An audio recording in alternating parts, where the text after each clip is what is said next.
अक्सर साधक के मन में तुरंत फलदायी साधना करने की बहुत इच्छा होती है। यूं बात करें कि साधक को साधना से क्या होने वाला है, क्या मिलने वाला है, उससे मतलब नहीं। उसको जो फल चाहिए वो जरूर मिले, इसके लिए वो कैसे भी साधना करने के लिए तैयार रहता है। प्रिय सज्जनों, आप किसी की भी साधना करें उससे पहले उनके बारे में संपूर्ण जानकारी हासिल करें। इसी कड़ी में आदिशक्ति वेद माता गायत्री, जिन्हें वेद माता कहा जाता है, महाशक्ति कहा जाता है, और बताया जाता है कि त्रिदेवों की उत्पत्ति भी इन्हीं से हुई है।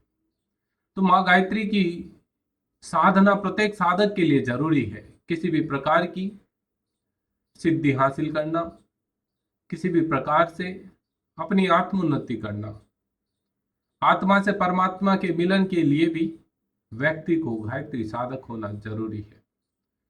तो ये कड़ी जो है, ये सीरीज जो है, आप ही के लिए है।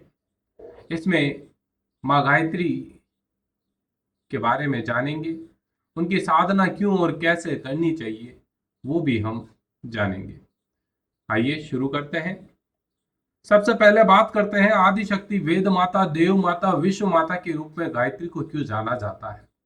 प्रश्न बहुत है, लेकिन पहला प्रश्न है कि हम गायत्री माता को ही क्यों आदि शक्ति, वेद माता, देव माता और विश्व माता कहते हैं।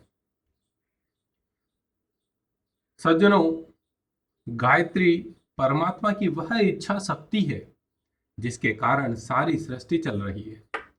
छोटे से परमाणु से लेकर पूरे विश्व ब्रह्मांड तक, वह नदी पर्वतों से लेकर पृथ्वी, चांद व सूर्य तक, सभी उसी की शक्ति के प्रभाव से गतिशील है।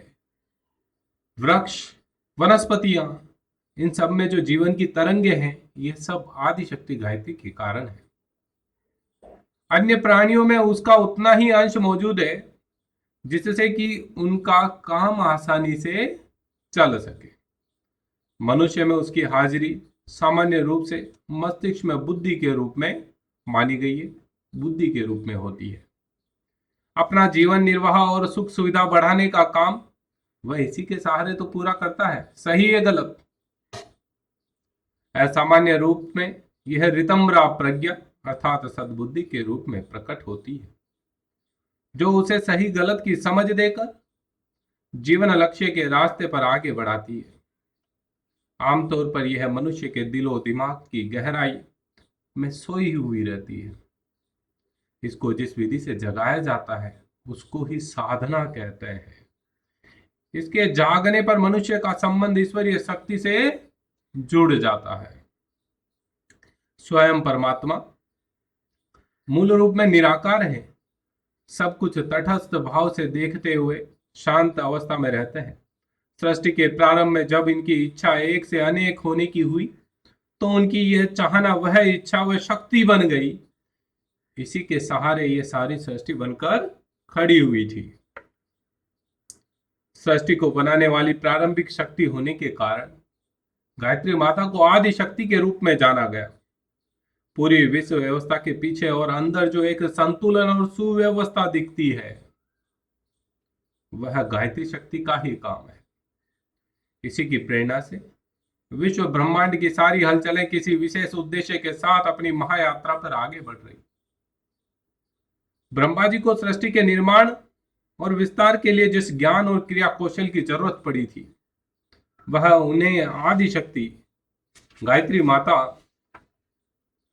की तप साधना करने पर प्राप्त हुई। यही ज्ञान विज्ञान क्या कहलाया? वेद कहलाया। इस रूप में आदि शक्ति का नाम वेद माता पड़ गया।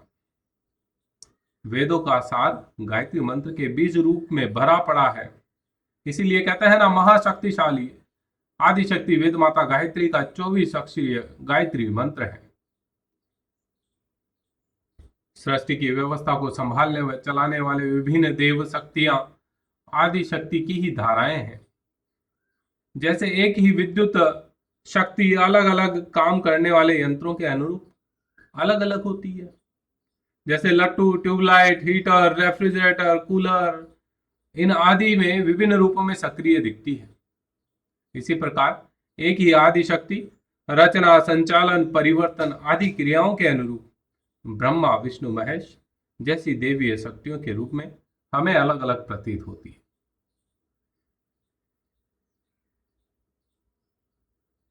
अन्य देव शक्तियां भी इसी की विविध धाराएं हैं, वह इसी से पोषण पाती है। इस कारण से आदिशक्ति वेद माता गायत्री को देव माता भी कहा गया, क्योंकि सारे देवताओं की जो अन्य धाराएं निकली वो सारी धाराएं इसी आदिशक्ति से निकली है। देव माता का अनुग्रह पाने वाला सामान्य व्यक्ति देवतुल्य गुण व शक्ति वाला बन जाता है। सारे विश्व की उत्पत्ति आदिशक्ति के गर्भ में हुई। इसे विश्व माता नाम से भी जाना जाता है। क्यों जाना जाता है समझ गए होंगे। इस रूप में मां का कृपा पात्र व्यक्ति विश्व मानव बनकर वसुदेव कुटुंबकम अर्थात पूरा विश्व अपना परिवार है के उदार भाव में जीने लगता है। प्रिय सज्जनों, मां गायत्री को आदिशक्ति, वेद माता, देव माता और विश्व माता क्यों कहा जाता है, इसके पीछे का रहस्य आपने जाना। आप सभी को यदि ये प्रसंग अच्छा लगा है, ये सीरीज है गायत्री साधना क्यों और कैसे करनी चाहिए, इस सीरीज को पूरा देखिए और पसंद आती है तो अपने परिवारजनों के साथ, अपने मित्रों के साथ इसे जरूर साझा करिएगा। जय श्री राम।